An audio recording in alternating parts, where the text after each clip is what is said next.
Have you ever made an emotional purchase only to regret it later? Of course you have. So have I, many times over.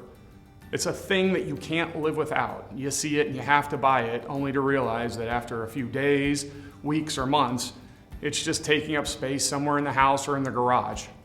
Let's be honest. Our emotions absolutely influence the way that we spend our money.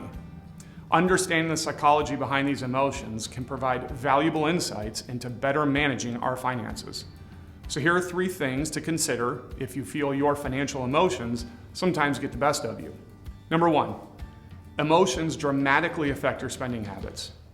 For example, let's say that you're feeling sad or stressed or anxious. It's not at all uncommon to experience retail therapy where you shop to alleviate those negative emotions. This behavior stems from the temporary high or distraction that we get by purchasing something. Also, our brain's reward system is wired to appreciate immediate rewards versus long-term sound financial planning, making it tempting to spend now rather than save responsibly for later.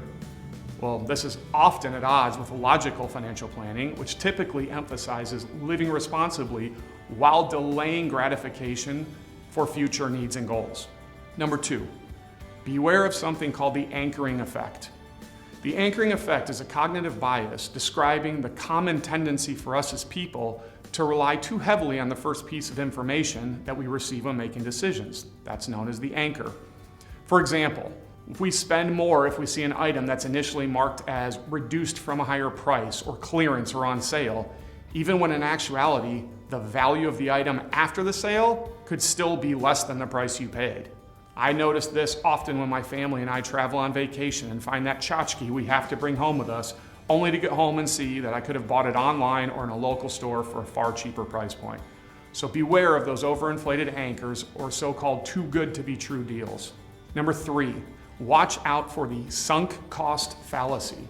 The sunk cost fallacy occurs when you continue a behavior because of the amount of resources you've previously invested, whether it's your time, your money, or your effort.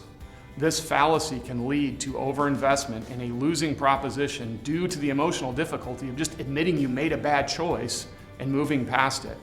Unfortunately, we see this far too often when it comes to things like purchasing cars, pouring more money into a car that's a beater, or even bad investment decisions where clients have a hard time letting go and accepting it's time to cut the loss and move forward.